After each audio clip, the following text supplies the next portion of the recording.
A lot of this isn't going to make sense to you, and I'm sorry about that.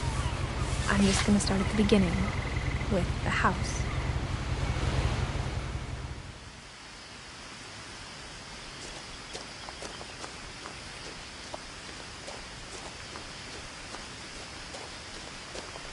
I lived here until I was 11, but I wasn't allowed inside half the rooms.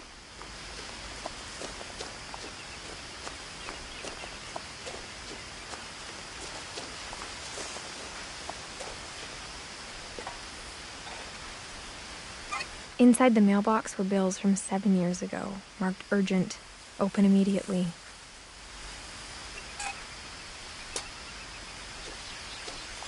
I hadn't been back since my brother Lewis's funeral.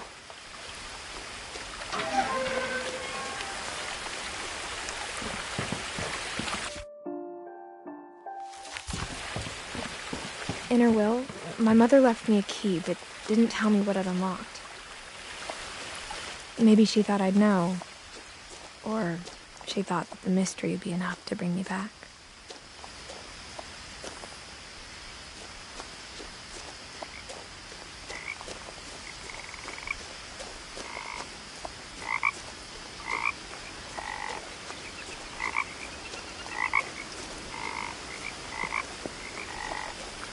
The truth is, even after I inherited the house, I never thought I'd come back to it.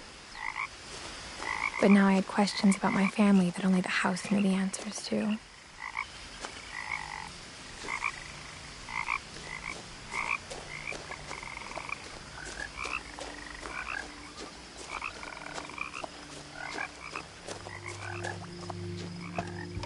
The woods around the house have always been uncomfortably silent, as if they're about to say something but never do.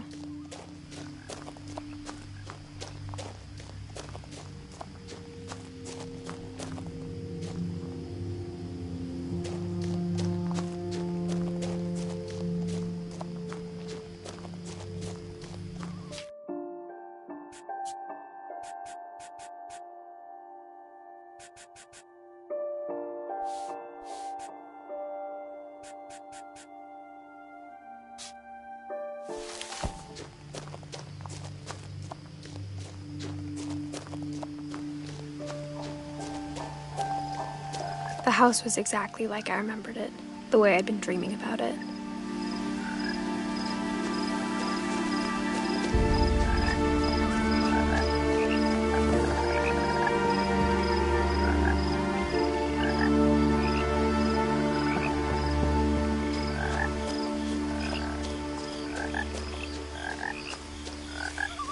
As a child, the house made me uncomfortable in a way I couldn't put into words.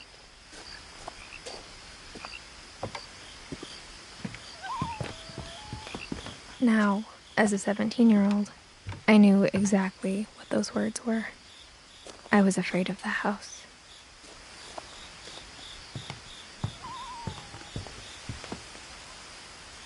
I hoped the key might unlock the front door. It didn't.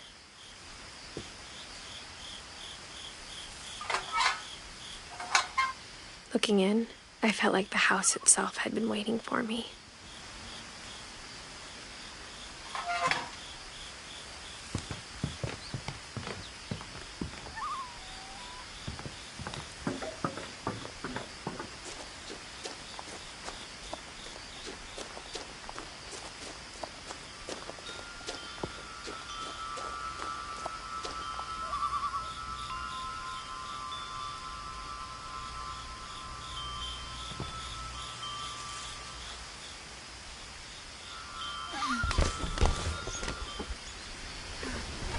Crawling through the doggy door used to be a lot easier when I was 11.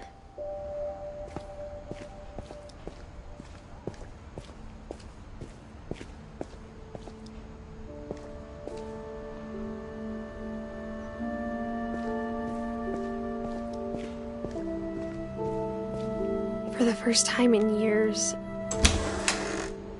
I felt like I was home.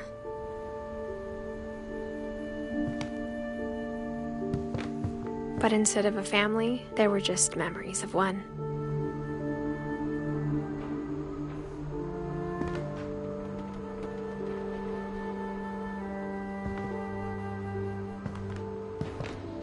Like how only one restaurant would deliver to our house, so we had Chinese a lot.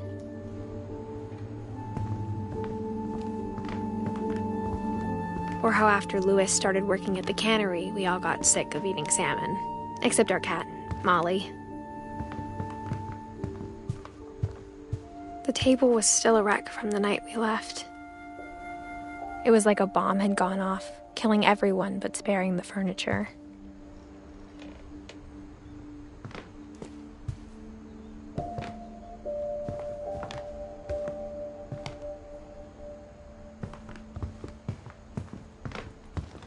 Nothing in the house looked abnormal. There was just too much of it, like a smile with too many teeth.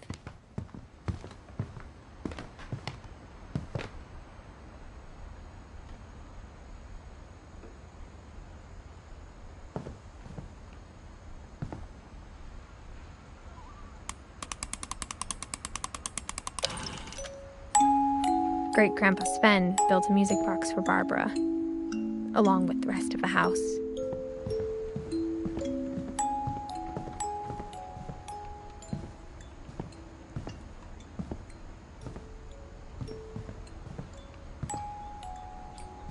My mom wasn't much of an optimist, but she never stopped believing that my brother Milton was alive.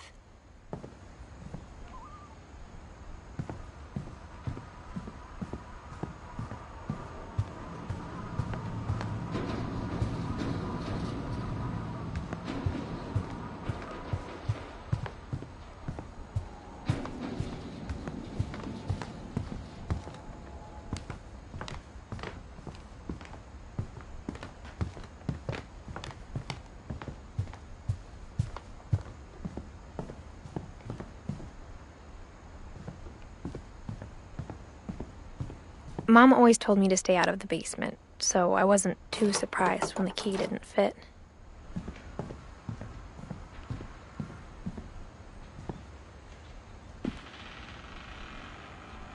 After Milton disappeared, Mom sealed up all the bedrooms.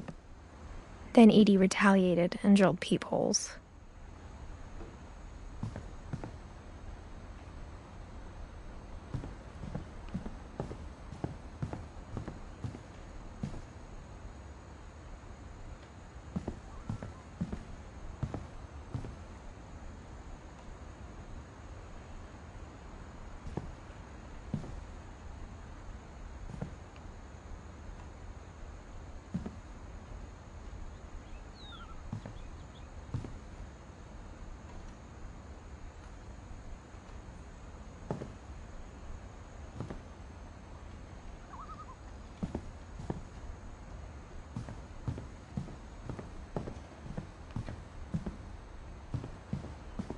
Whenever people ask me about my family, the first thing they always want to know about is Barbara.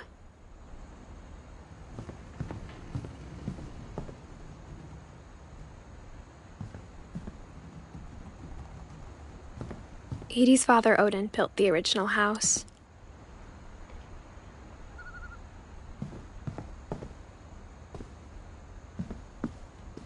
Mom must have locked the third floor stairs on the night we left.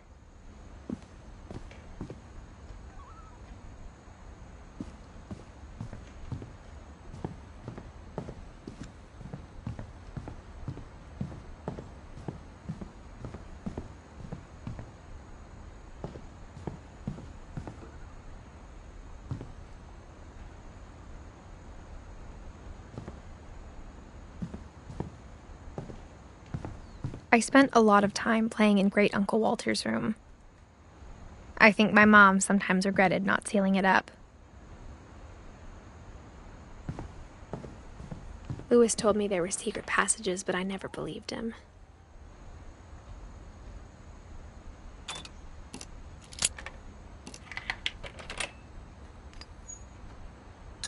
Turns out, my mom was really good at keeping secrets. Now it was time to find out what my mom had been afraid of. From the paintings on the wall, it was clear my brother Milton had been here before me. Reading this, maybe it sounds like I had a plan. But I had no idea what was behind that door.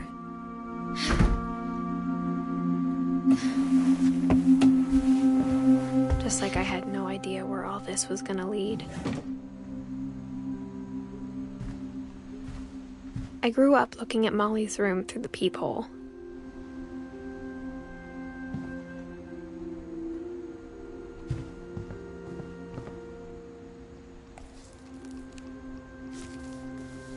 December 13th, 1947. Dear Diary, I'll be gone soon, but I wanted to tell somebody about what's gonna happen. It started when Mom sent me to bed without dinner. I woke up and I was starving, so I looked around for something to eat. The gerbil food was dry, but I didn't mind it.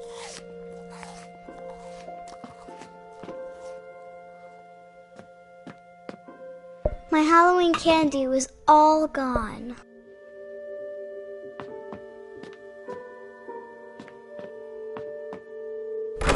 Mom, can I come out now? Sweetheart, it's late. Go to sleep.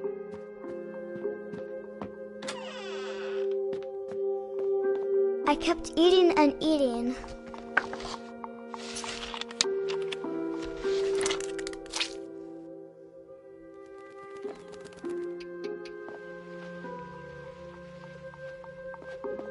I ate a lot of things that night.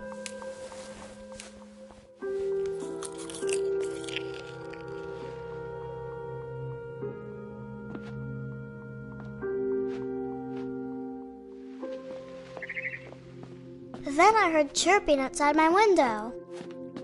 It was a barn swallow going back to her nest. I reached out for her.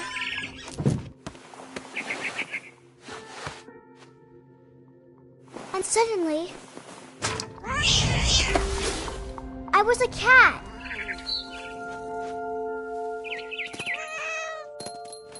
I tried to be quiet, but the bird was really scared.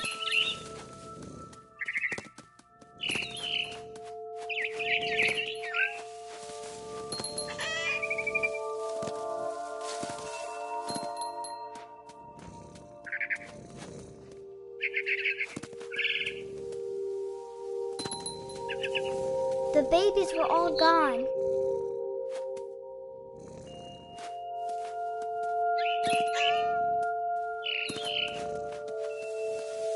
I jumped and I almost got her.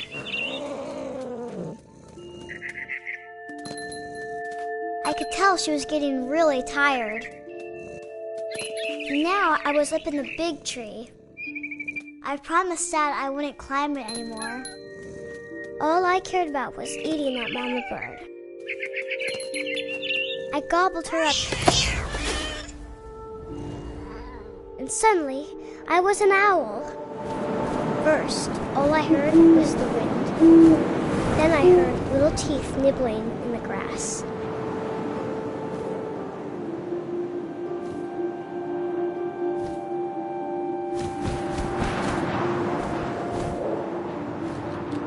Rabbits.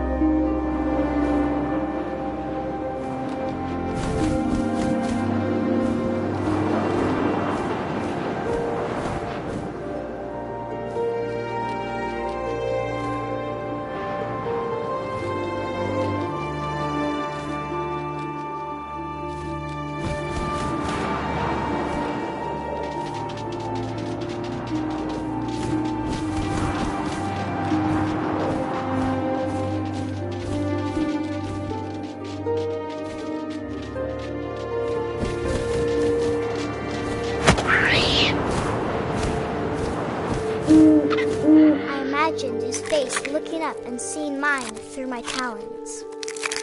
I swallowed him up, and I didn't chew one bit. Then I flew off to find something bigger.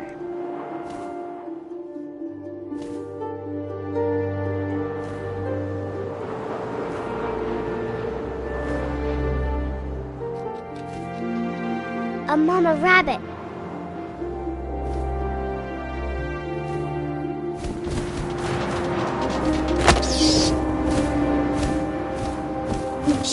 almost too big to carry.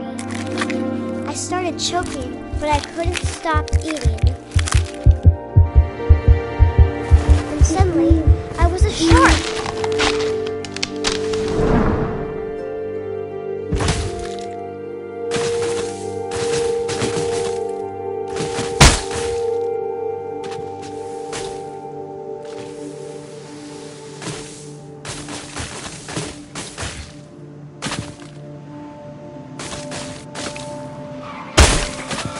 I rolled off the cliff and into the ocean. Now, I was hungrier than ever.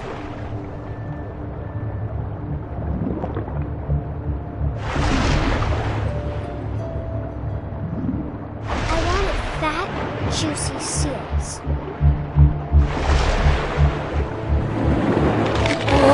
I tore off her flipper, and it tasted really good.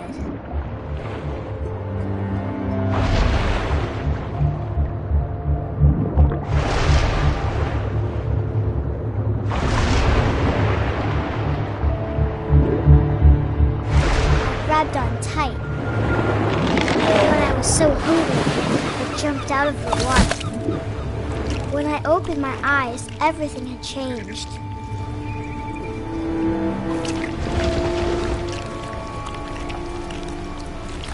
Now I was a monster, and I smelled people everywhere.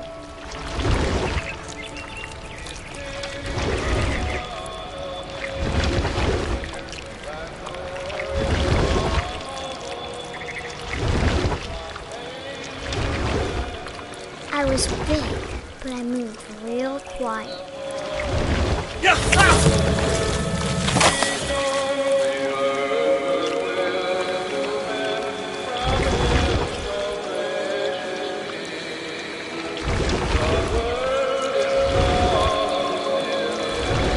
I wanted to stop, but also I didn't.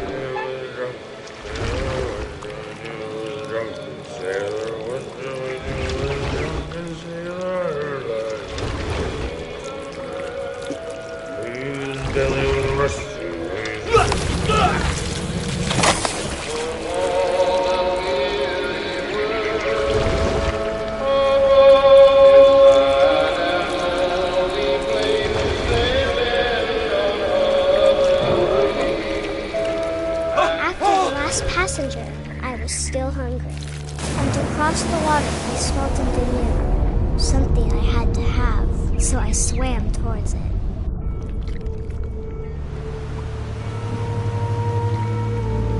I slithered onto the sand, and the good smell went into an old pipe.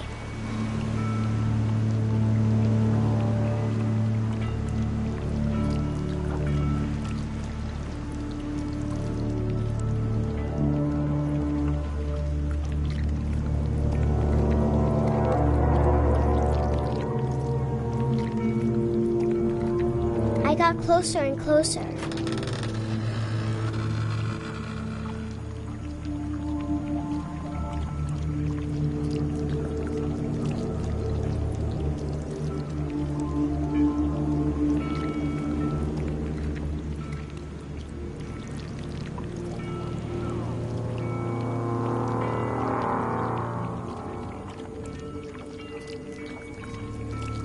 All my stomach started growling. And suddenly, I was me again. I held my breath for a long time, but I couldn't hear anything. I think it's waiting for me to fall asleep. But it's not going to wait much longer. It needs to feed, and we both know I will be delicious.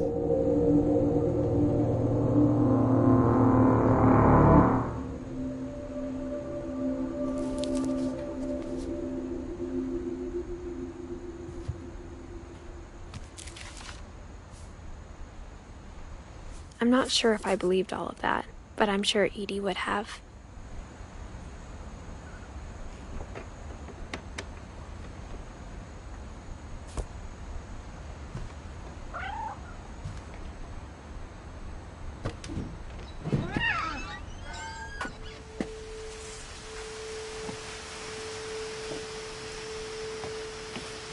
This will be obvious later, but my mom never told me any of these stories.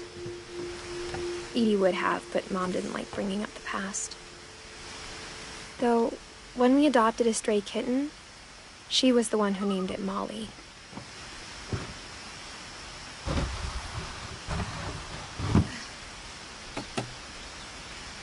I spent a lot of time in Great-Grandma Edie's room. Her room was like a museum. For 500 years, the Finches have been famous throughout Norway for their fortune and misfortune.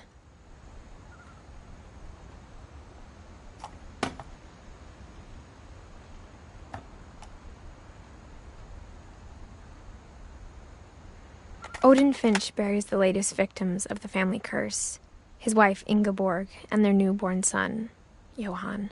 On January 7th, 1937, he set sail with his family and his house, hoping to leave the curse behind. But 40-foot waves off the coast of Washington send the house and Odin to the bottom of the sea. Odin's daughter Edie, with husband Sven and baby Molly, step ashore on their new home, Orcas Island. Odin Finch is the first to be buried in the new family cemetery. His daughter Edie is already dreaming of a new Finch house.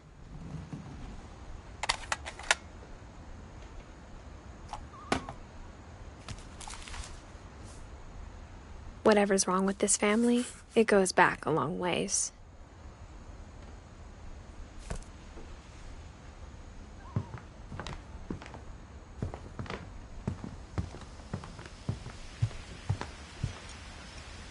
Edie gave a big interview about a mole man living under the Finch house. My mom was furious. I hadn't thought of myself as Edith Jr. for a long time. When Edie told people Sven was killed by a dragon, she could also have said he was building a dragon-shaped slide that collapsed. She could have, but she didn't.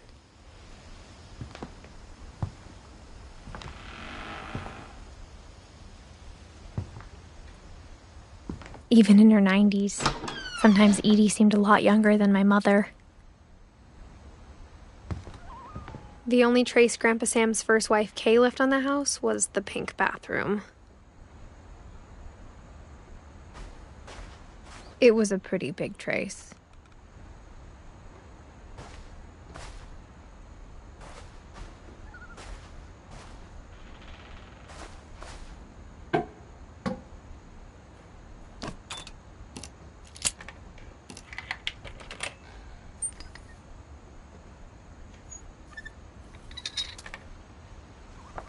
There's a secret in this bathroom.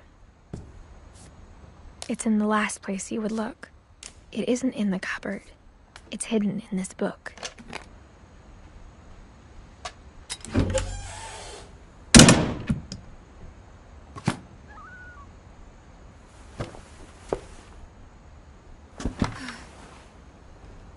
Sven gave Sam an old camera he'd refurbished. He never put it down.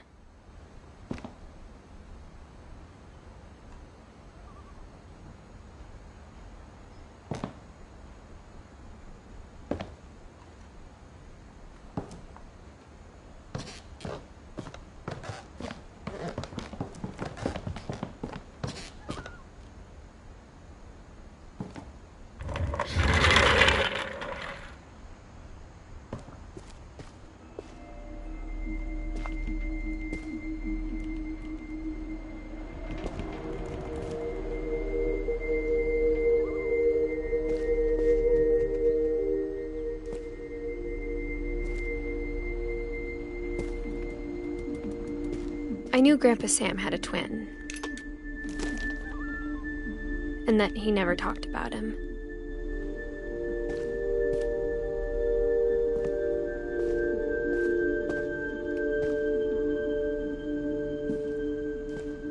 I guess my grandpa didn't like history any more than my mom did.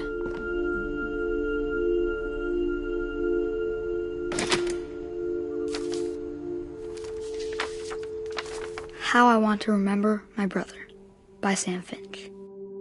The thing I remember is that when he made up his mind, that was it.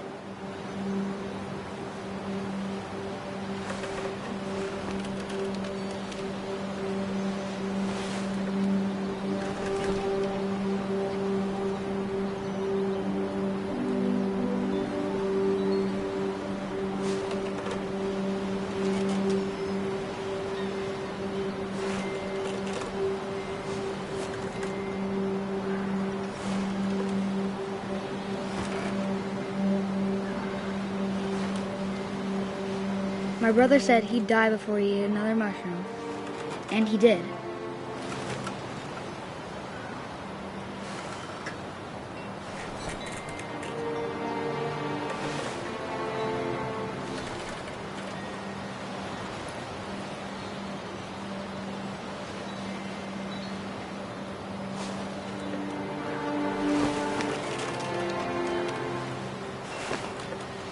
At Barbara's funeral, we swore we'd never be afraid again.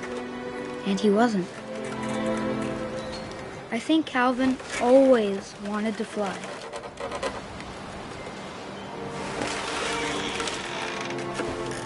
Sam! Calvin! Dinner's ready! Coming! But that day, he finally made up his mind to do it. I told him going around was impossible. Maybe if I hadn't said that. Calvin! I'm not gonna tell you again! Maybe if the wind hadn't picked up.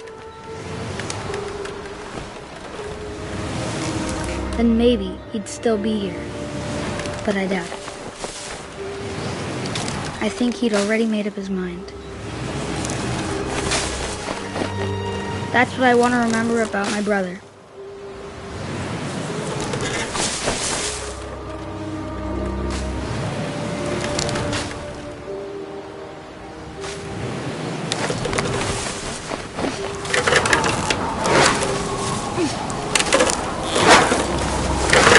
The day he made up his mind to fly. And he did.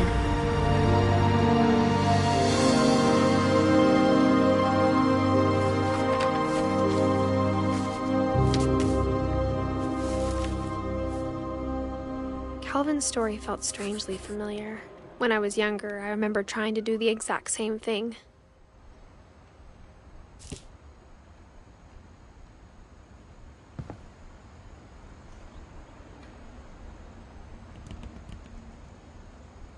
After the funeral, Edie roped off Calvin's half of the room.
The passages were a pretty tight fit.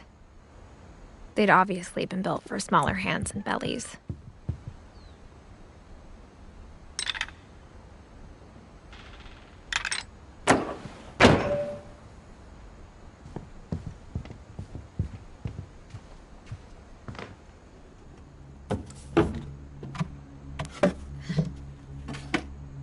Growing up, I always thought of Barbara as a child star.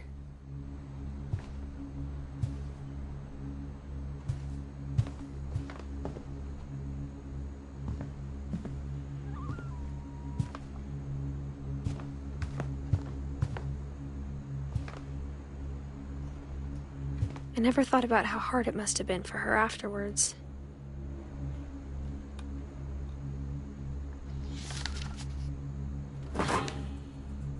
Of all the stories people wrote about Barbara's death, I'm surprised Edie saved this one.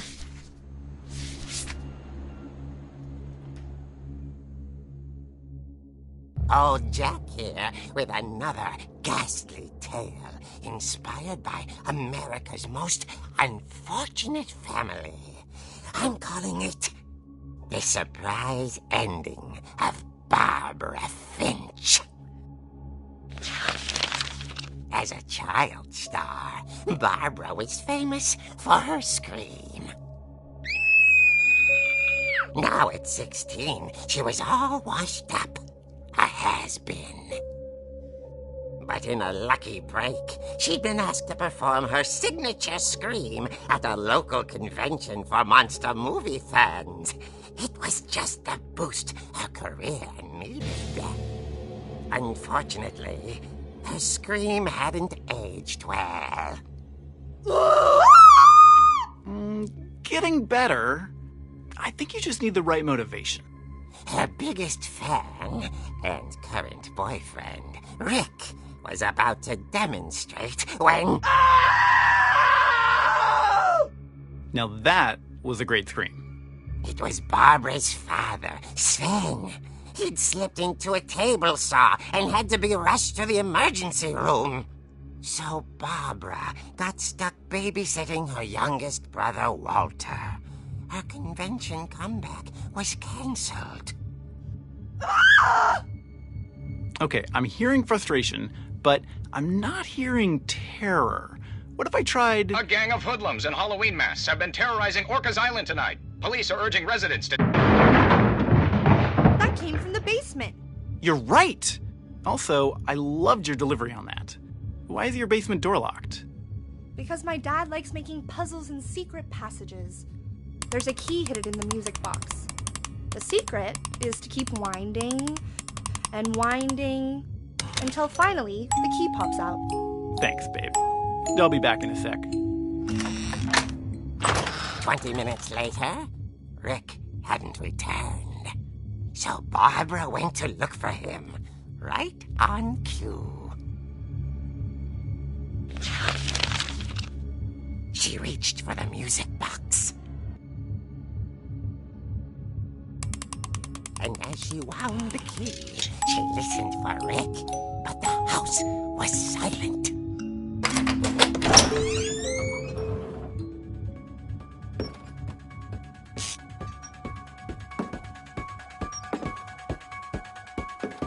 She found Rick's crutch and imagined the worst.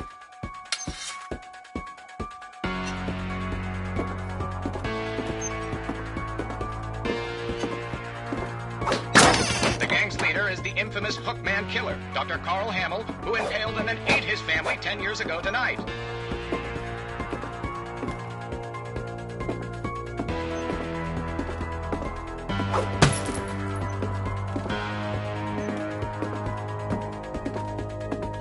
Flinch rattled and grew still. Oh, dear! Oh! Rick? Barb, relax. I was just trying to scare you to help you find your scream. Well, I'm not scared, Rick. I'm furious. Then act furious. All I'm getting from you now is that you're hurt and confused and you're... She threw him out, but she kept a little something to remember him by. Barb, have you seen my other crutch? And she was still holding it when she fell asleep watching the late picture show. Hours later... Barbara! Walter, what's going on up there? Ah!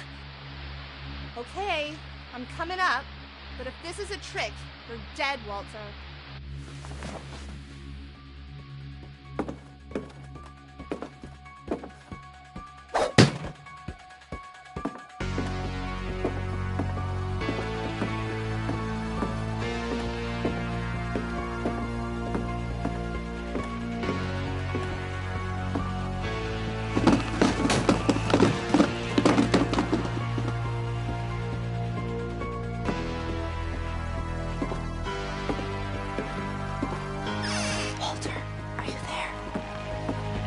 Walter vanished, but his bedside radio was still on. Orcas Island police describe the man as 6 feet tall, with a steel hook for a hand. Residents are urged to lock all doors and windows and notify the police of any suspicious activity. Barbara turned, saw the hook man, and was speechless. He was quite smashing.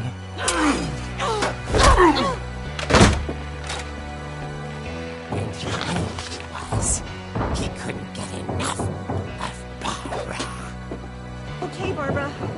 you know the way out of here. That night, she played her part beautifully.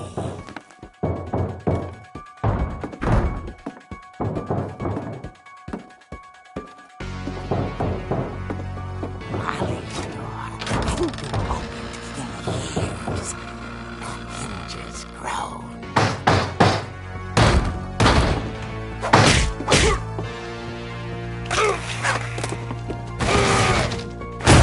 He wasn't moving, but she sensed the story might not be over yet.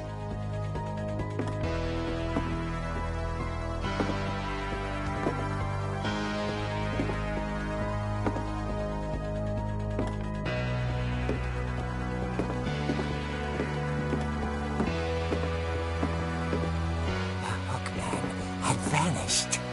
She listened for his breathing, but all she heard was...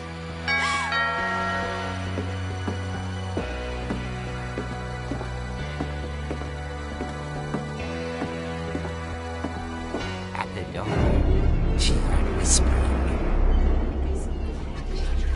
It was coming from inside the house.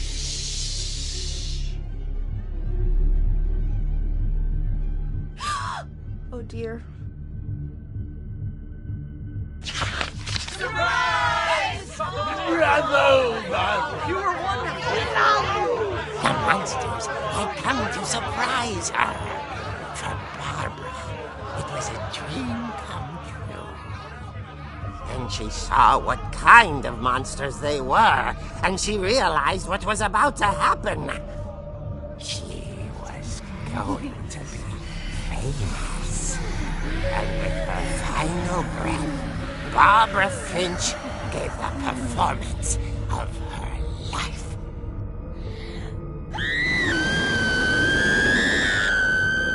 I wasn't there myself, but I hear Barbara was magnificent. Poor girl. She had a taste for stardom. But unfortunately, so did her fans. Of course, the police blamed it all on poor Rick, who disappeared the same night. And little Walter, hiding under his bed the whole time. He took it all pretty hard, but that's another story. As for Barbara, tucked inside the music box is all they ever found of her. Her ear. Now that's what I call a real eerie tale.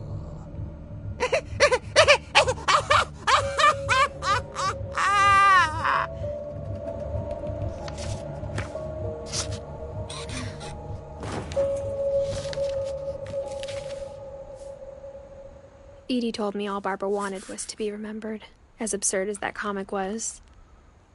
Maybe what Edie saw was a happy ending.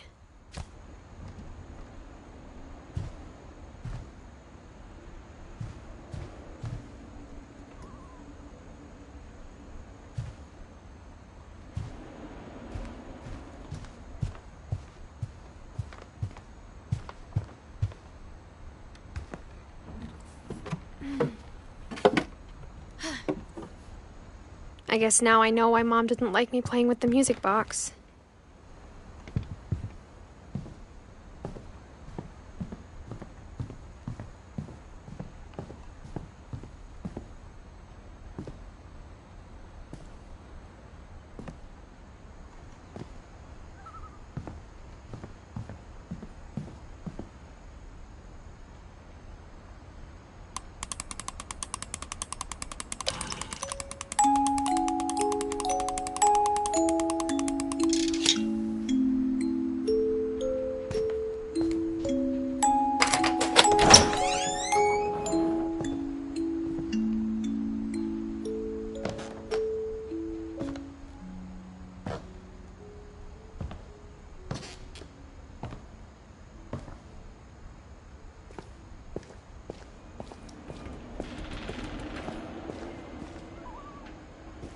Mom said the basement was off limits, unless I wanted another tetanus shot.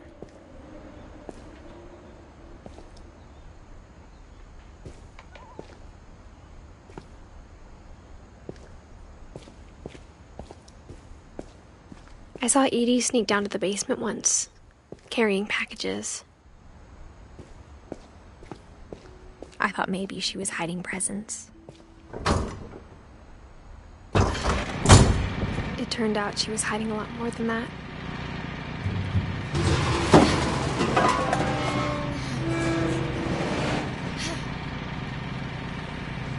I remember asking Mom once about where Walter had gone. She said after Barbara died, he got as far away as he could. If there's a pattern in all these stories, I think it's that none of us has gotten very far.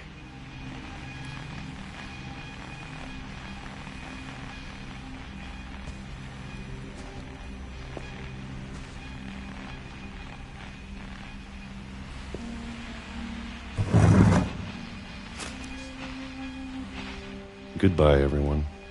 I can't believe I've been down here for 30 years. On that first day, after the shaking started, I didn't think I'd survive a week.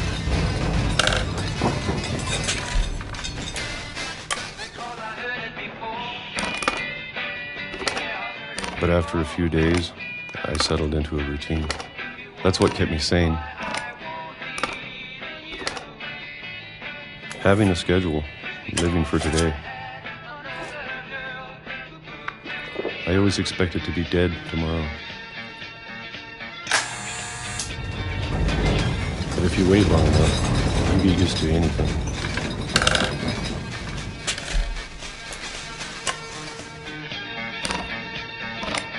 Even a monster on the other side of the door starts to feel normal.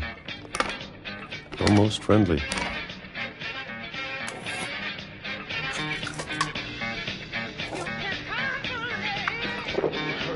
And then one day, everything just stopped. Whatever that thing was, it was gone. Maybe it got tired of waiting. Or maybe I just got tired of being afraid.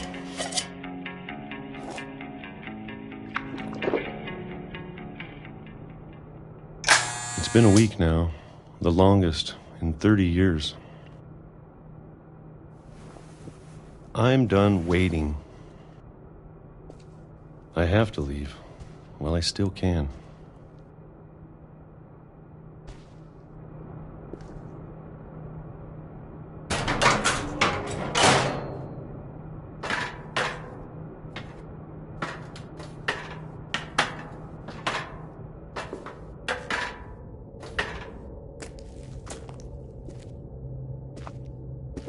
I know it's out there, somewhere. Whatever killed Barbara and Molly and Calvin. Maybe this is all a mistake. But I need to stop living the same day. Even if it kills me.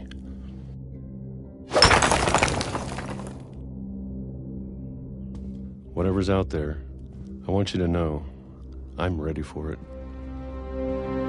I'm going to appreciate all of it, especially the food.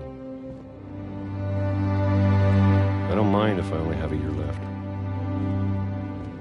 or a month, or a single week. I'd be happy with one real day. I can already imagine the sun on my face.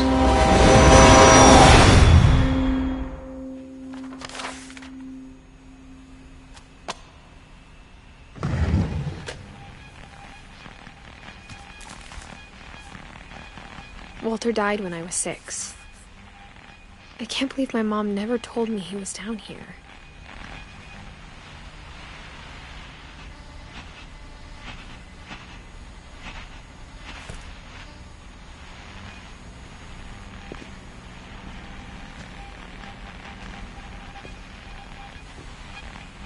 I'm sure my mom was trying to protect me.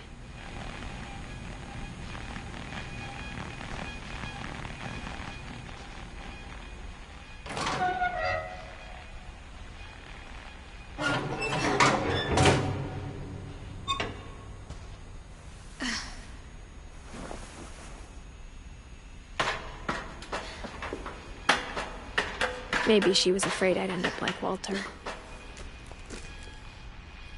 But if she never told me about an uncle under the house, I can only imagine what else she was hiding. I don't want to make the same mistakes she made, trying to bury something that's still alive.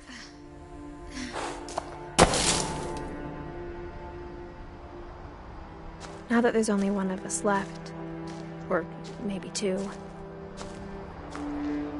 I thought it was time I heard the stories for myself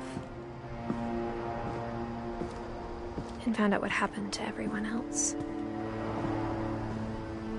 But now I'm worried the stories themselves might be the problem. Maybe we believed so much in a family curse, we made it real.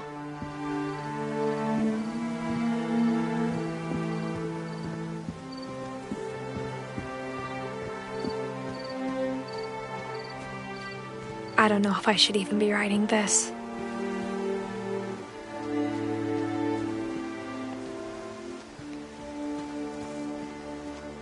Maybe it'd be better if all this just died with me.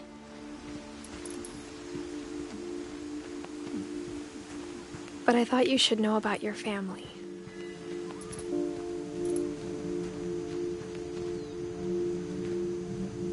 And the history you're a part of.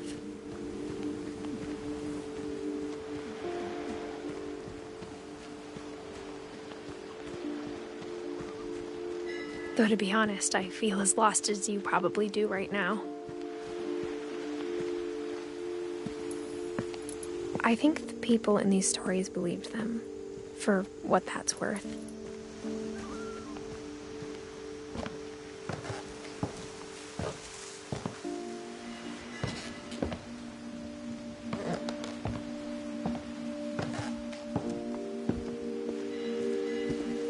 And when you look at the house, that history of imagination and stubbornness and madness, any of it seems possible.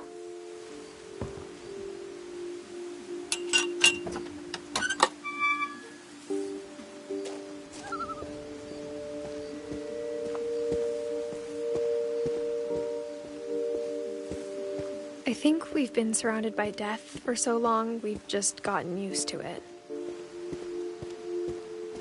What kind of family finishes building a cemetery before starting the house?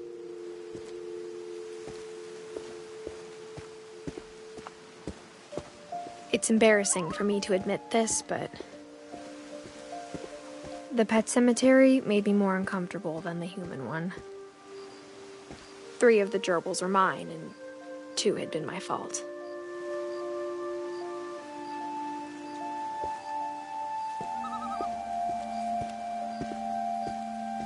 Sven built the house, but it was Edie who designed the cemetery.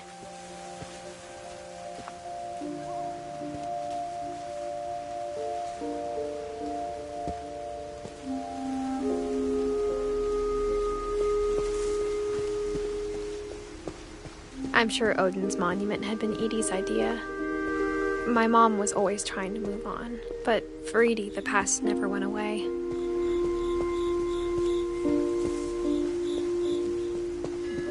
She could see it poking out of the water at low tide.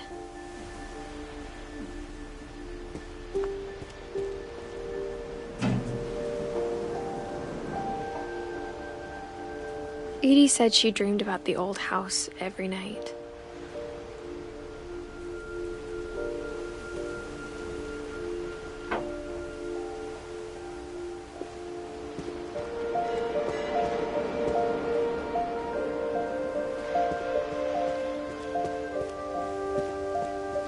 Edie's side was always easier for me to understand. But the older I get, the more I can see where my mom was coming from. Her dad had been pretty strict, but it wasn't enough to save her brothers. She was just trying to do better. She lost 2 of her brothers, just like I did. I get why she tried so hard to protect us.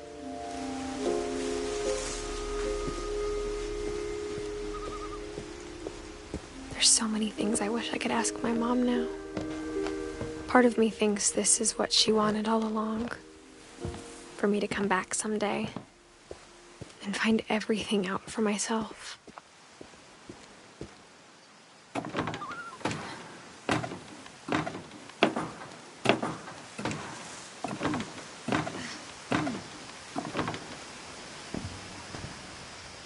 But looking back on it now, if she told me there was going to be so much climbing, I never would have come when I was 22 weeks pregnant.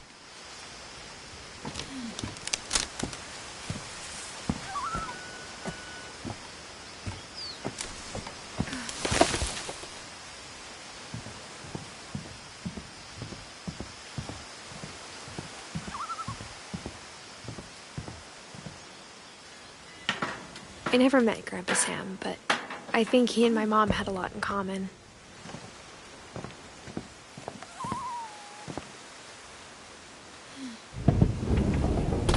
They were both pretty intense.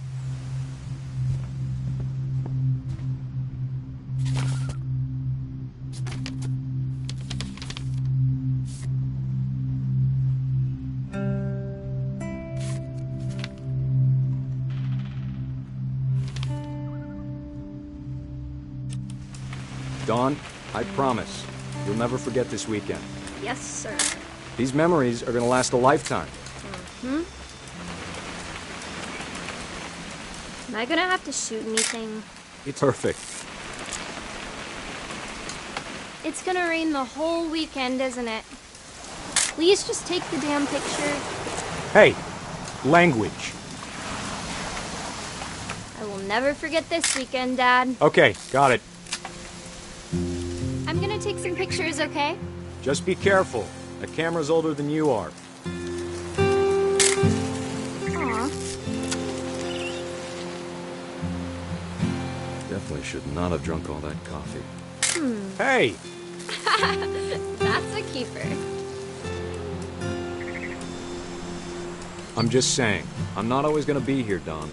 You'll need to remember this stuff, if you want to survive. I'll be fine, Dad. You know who else thought he was gonna be fine? Some guy who died. Dawn, I'm being serious. I know, Dad. You're always serious. Doesn't being out here make you want to chill out? Well, to tell you the truth, I haven't been out here in 20 years.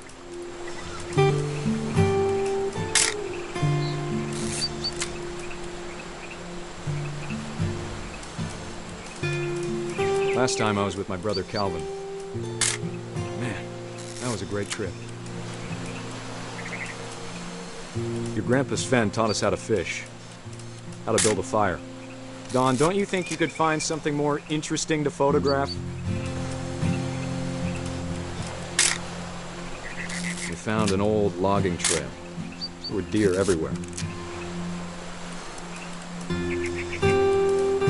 I bet if I could remember where that trail... You don't need to waste any more film on me, kiddo.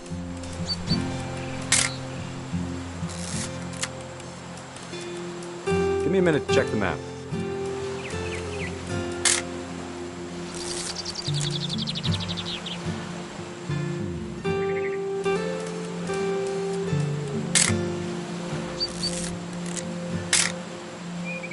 Let's see. Dad! Good eyes, Dawn. Before you take the shot, let me get a picture of you. Dad... Let me get behind you. Do I have to do this? Dawn. Yeah. Great shot, Dawn!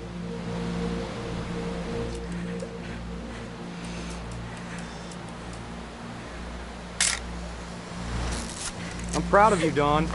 Always remember that, okay?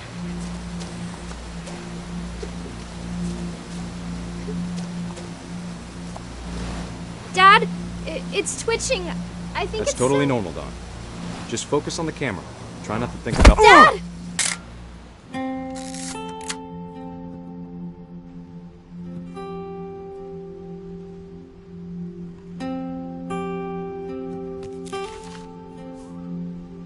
Of all these stories, that's the one I wish most that my mom had told me.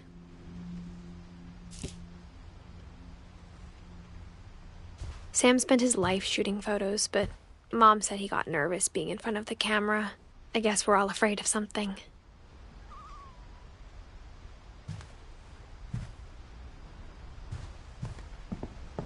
Instead of hiding from death, Sam seemed to go out of his way to meet it.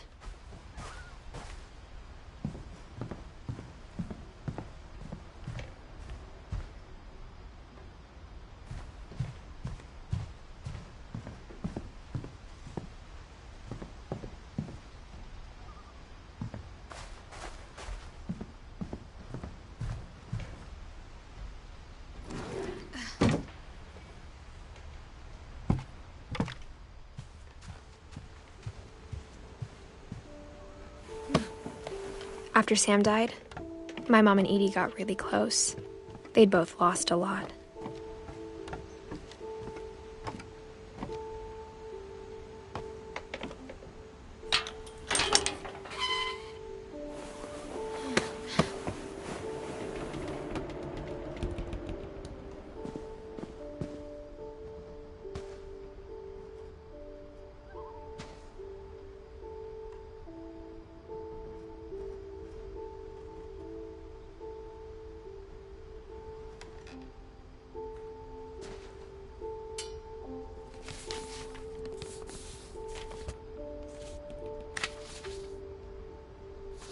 Dear Kay, do you remember the way Gregory used to laugh when he thought he was alone?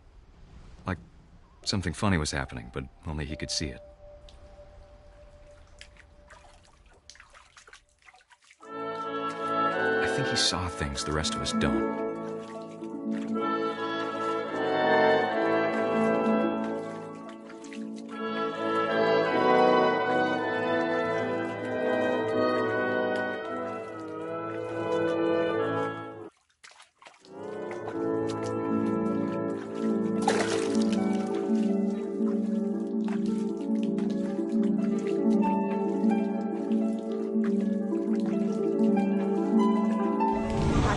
Gregory, it's time to... Hold on, sweetie. Hello? Sam, I told you I don't want to talk right now. I wonder what he saw.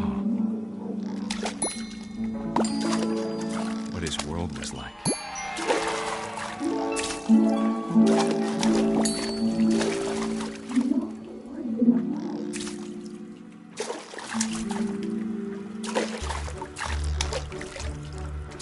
Reminded me so much of Kalish. Lost in his imagination.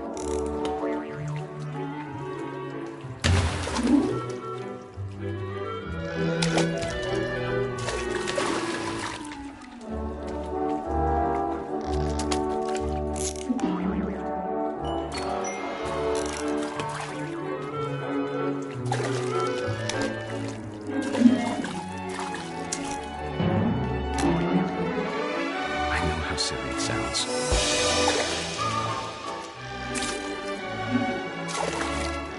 But I worried about a baby being too happy. But I could feel him slipping away. Sorry about that, Gregory. I know you did everything you could. Maybe if I hadn't called that night.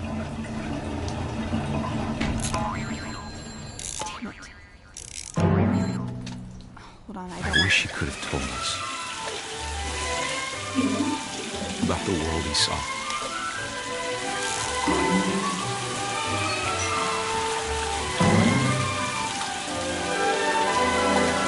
There's so much I don't understand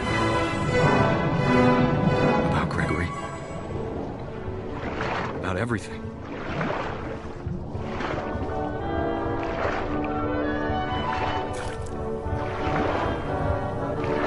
What happened wasn't your fault.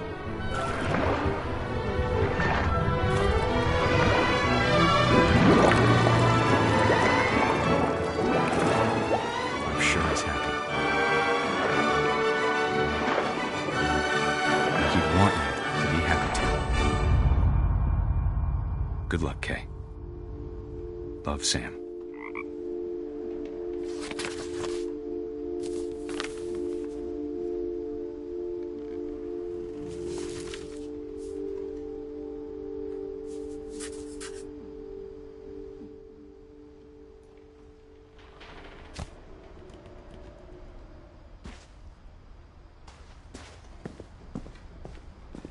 I can't imagine my mom ever writing poetry, and yet... A poem for Gus, who always said the wedding was a bad idea. Our father never hit us kids, at least not very hard, before the day my brother said with teenage disregard that he'd be dead before he'd see a wedding in our yard.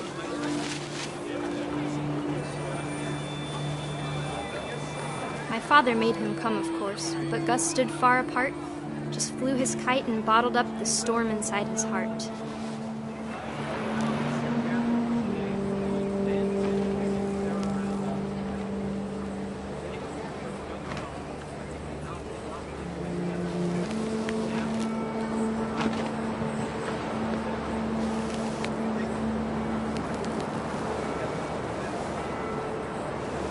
I tried to talk him out of it, but though he'd never met her, "We don't need a stepmom," were the words that I now pronounce you husband and wife. You may kiss the bride.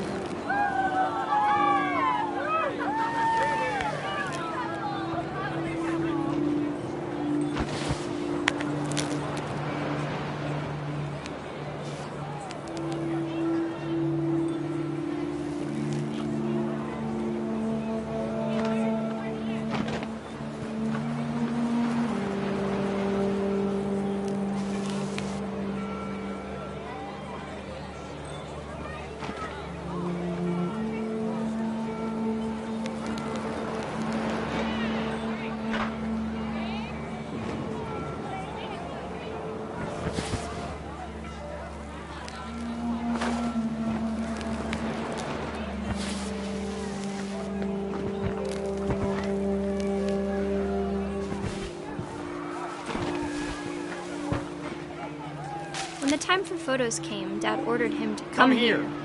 But Gus declined, and as a sign held up his middle finger.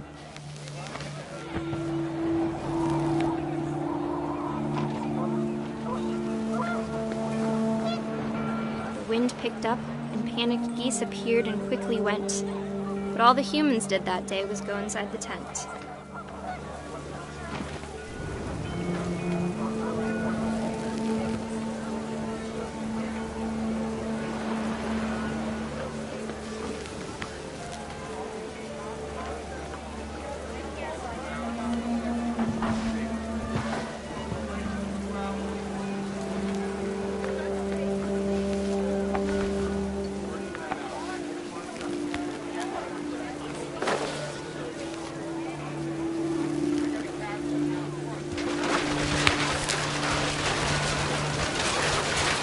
The rain came down in buckets then, but no one seemed afraid that nature might destroy the tent our dad had crudely made.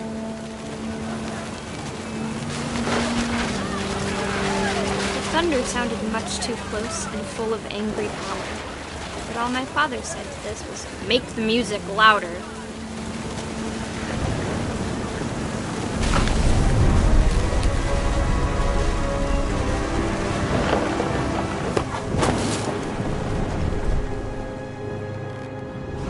I wish that I could truly say I thought about you on that day.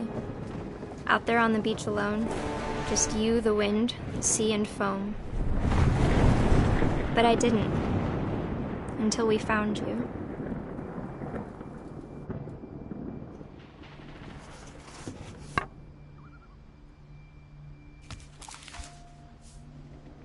She never talked about him, but Mom told me once if I was a boy, they were going to name me Gus.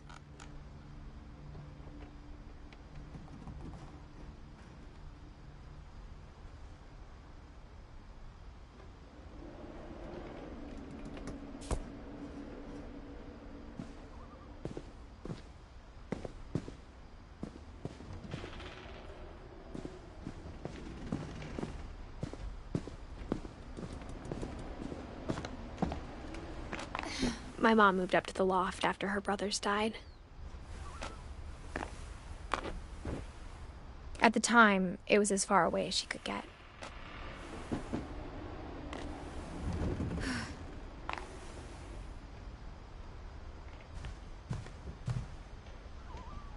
She spent a summer building houses in Calcutta, where she met my dad, Sanjay.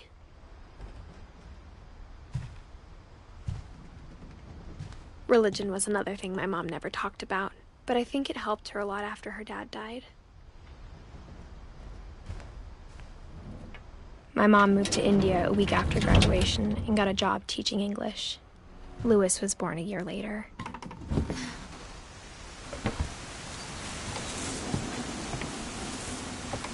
When my dad died, I don't think Mom knew where else to go.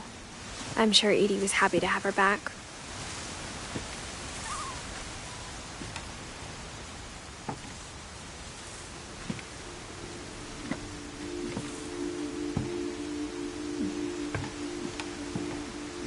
The house had to get a little bigger, but Edie was used to that.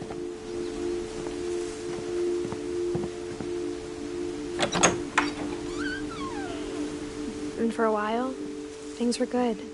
Almost normal.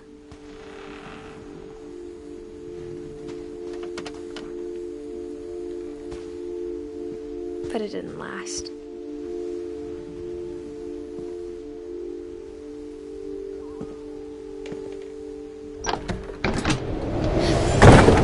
The beginning of the end was Milton's 10th birthday, when Edie gave him a castle. After Milton disappeared, the only thing he left behind was a room full of paintings.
Milton Finch in The Magic Paintbrush.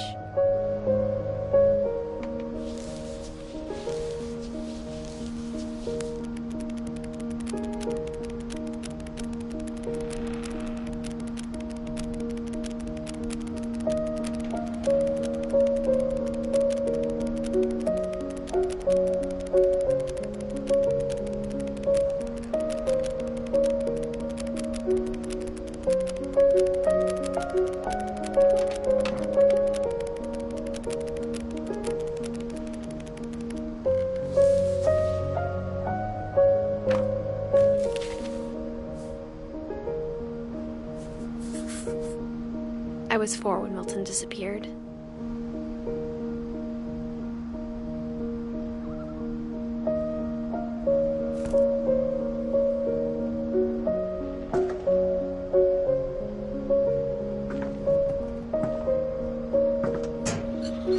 Mom spent months searching for my brother. Then she sealed the doors.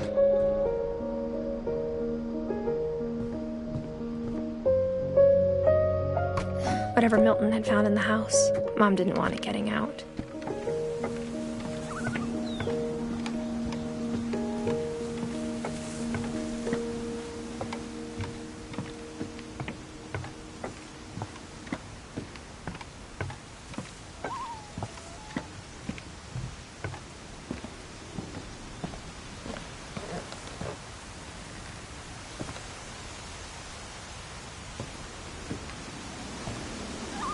Mom definitely blamed Edie, but I think Louis blamed himself. After he graduated, he just spent more and more time in his room, until Mom got him a job at the cannery.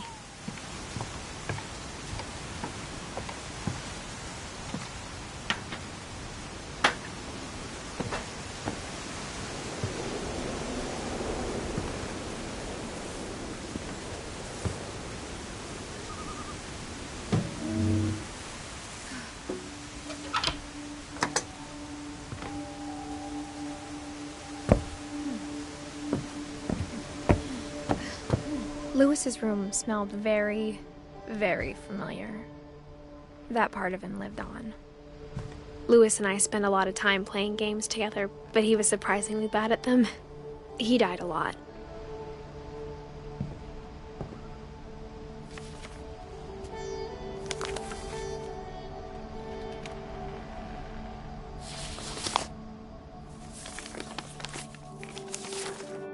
Dear Mrs. Finch, as Lewis's psychiatrist, I can understand your desire for an explanation.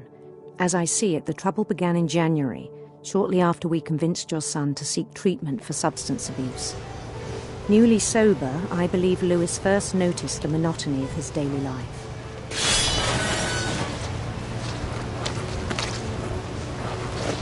He kept working at the cannery, but he withdrew part of himself. In our sessions, I saw the same behavior. His mind began to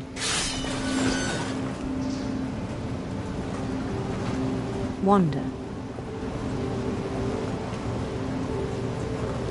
I asked him to describe it.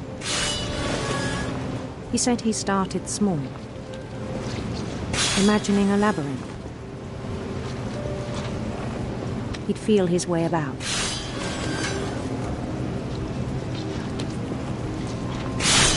Then something moved. Bats. And toads. And things that have not names. He knew it was all in his head.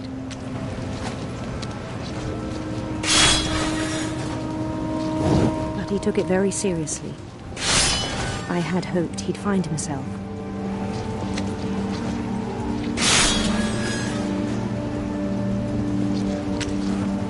But he found something more. I worried about him then, daydreaming at the cannery.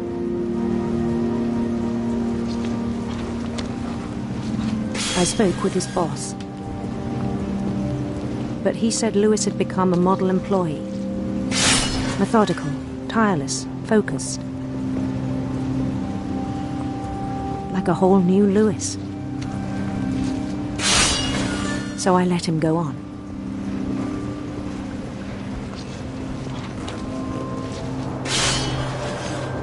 I even encouraged him. It seemed very promising at first. He told me he'd made a new friend.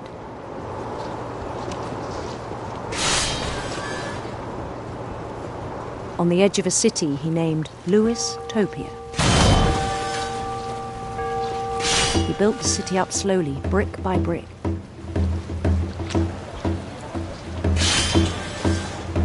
Then he made musicians.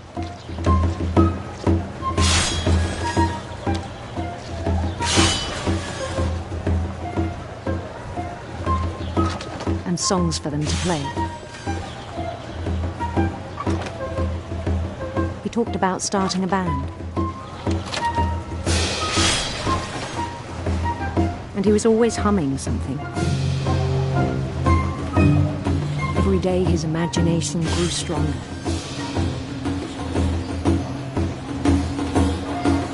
He no longer spoke at the cannery. But his chopping was as reliable as ever. Then one day it struck him that all the cheering crowds, even the stones under his feet, were all in his imagination, so he could do whatever he wished.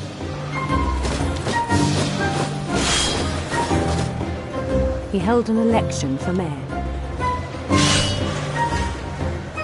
and he won. They begged him to stay, but his mind was already wandering. It became a game for him.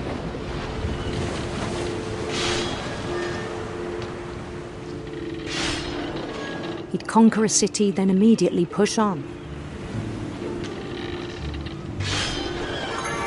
New Louisville.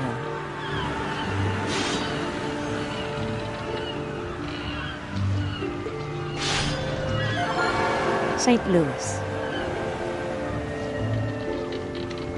He started drifting away from our reality.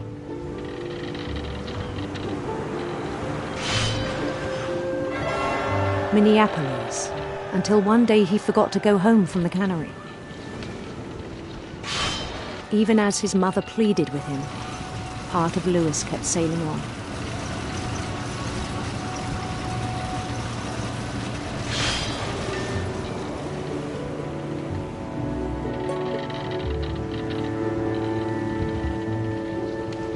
In Louisburg, he heard rumors of a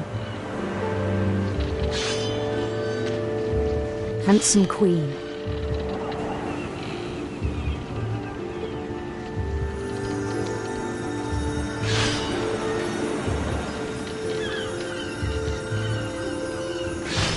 The queen was on her own quest for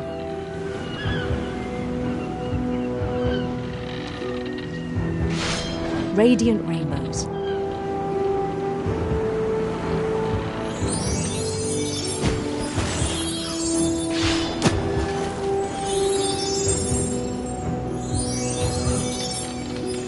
He followed the sound of her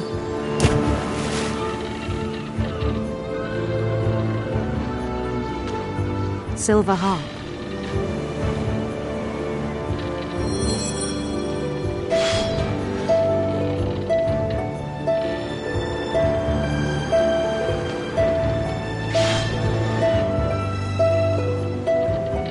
His chase led him to a golden palace east of the sun and west of the moon. Even then, his logic remained sound. He knew the world was all in his imagination.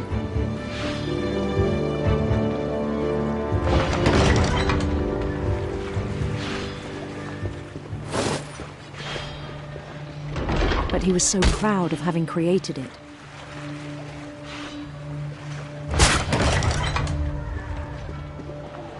In his own eyes, he'd become something greater than a king.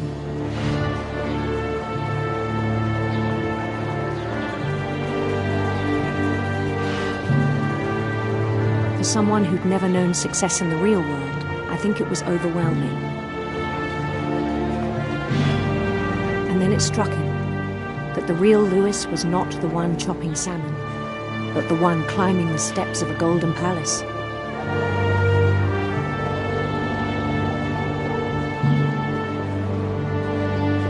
My imagination is as real as my body, he told me. It was hard to argue with him.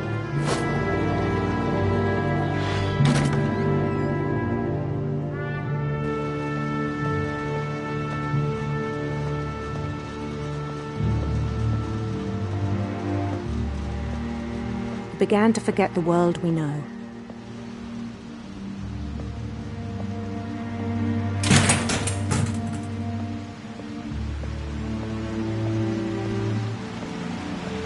I think it pained him to remember Louis, the cannery worker.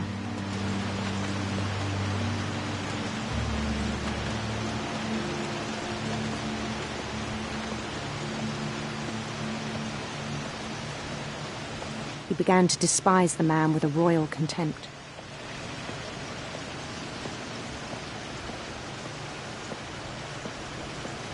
I still thought I could save him. Even after he said he was being crowned king over all the lands of wonder.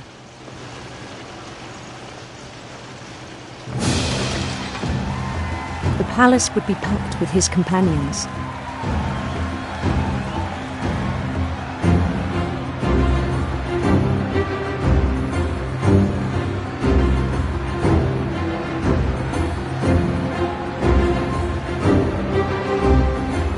Including the wise Calico who'd insisted on advising him.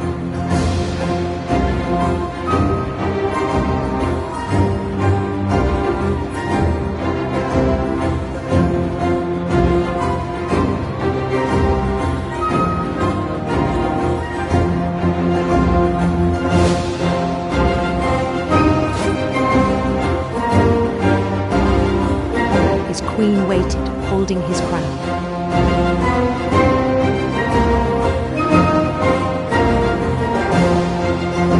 There was only one thing left to do.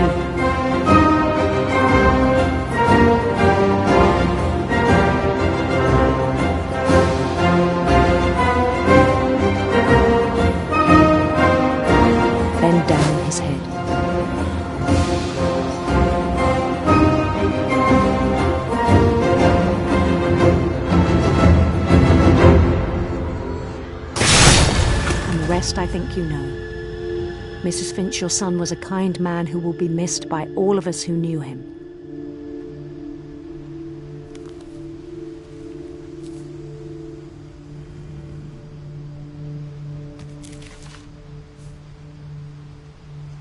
My brother was really cool. I wish you could have met him.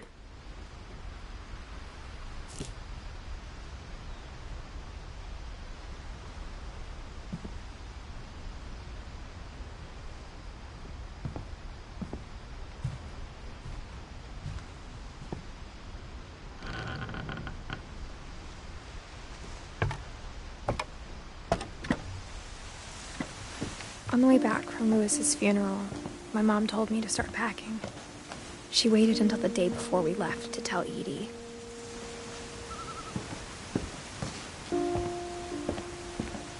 I'm not sure if she wanted to make it easier or harder.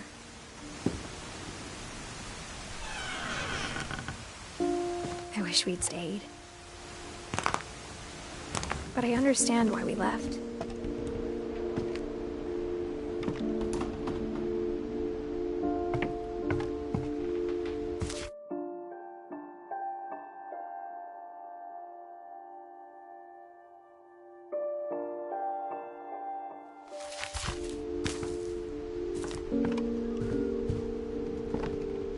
My mom ended up leaving everything behind.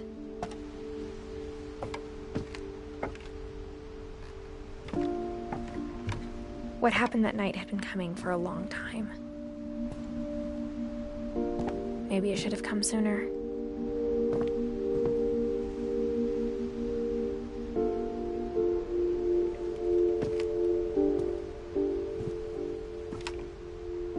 But it had to end one way or another. All that's left now is to tell you about that last night.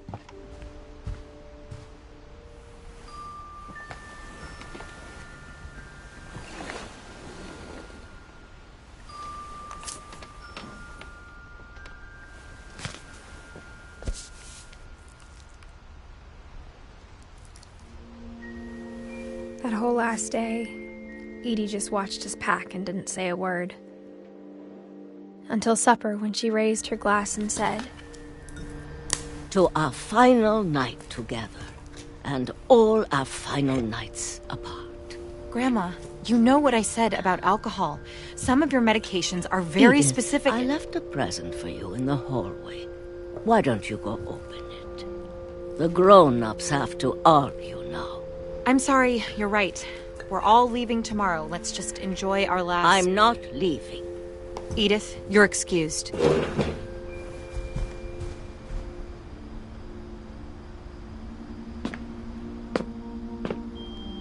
The power had been shut off that morning, but Edie always had plenty of candles.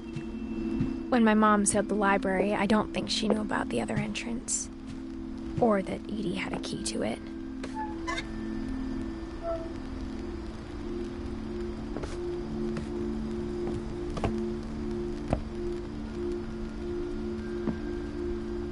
The thing you're afraid of isn't going to end when you leave the house. Edith has a right to know these stories. My children are dead because of your stories. I think it's best if Edith and I leave tonight. We'll have the nursing home send a van for you in the morning, okay?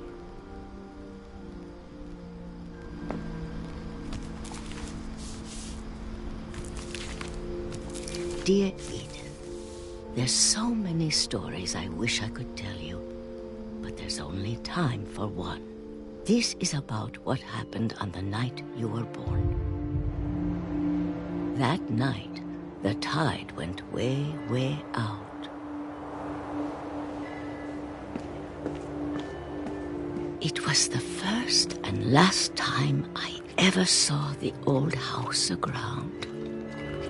There'd been an earthquake out in the middle of the ocean. They called it the lowest tide in 1,000 years. God, it smelled awful. You know, I've seen that house every day of my life.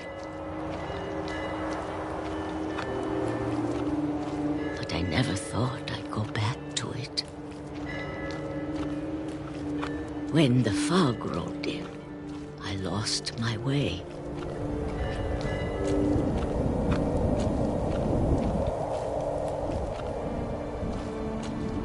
I got turned around.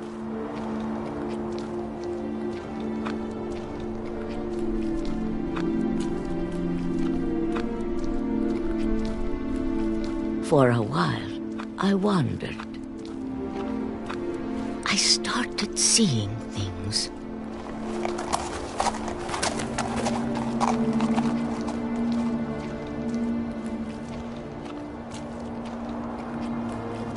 Things I'd forgotten had ever existed.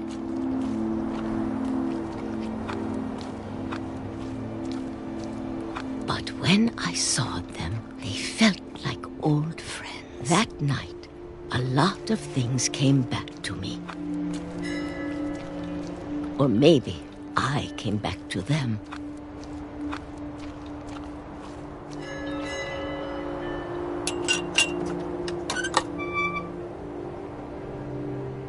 Things I can't explain, but that I need you to try and... Edith, what are you doing in here?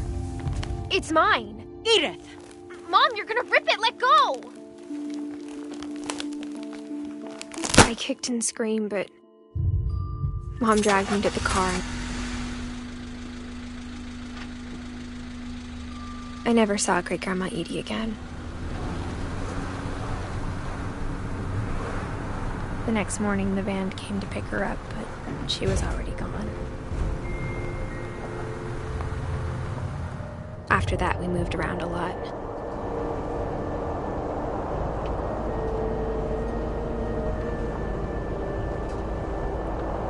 We both tried to make the best of it.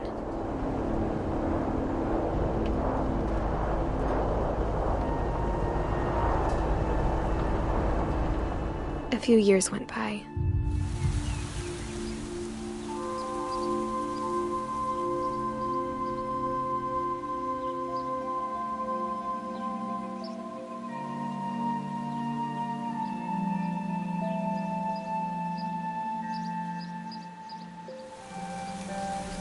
My mom doesn't like to talk about it. But she started getting sick a lot. The rest happened pretty quickly.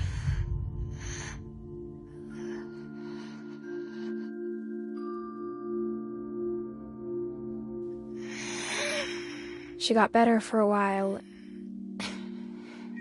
and then she didn't.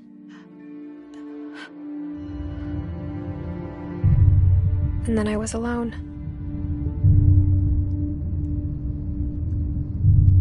The last Finch left alive.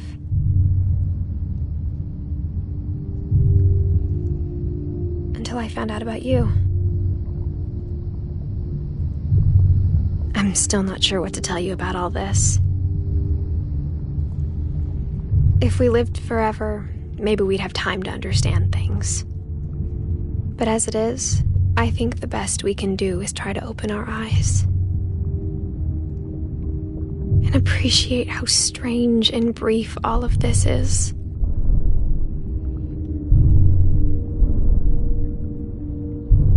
This journal was supposed to be for you. But now I hope you'll never see it. I just want to meet you and tell you all these stories myself. But I guess if you're reading this now, things didn't work out that way.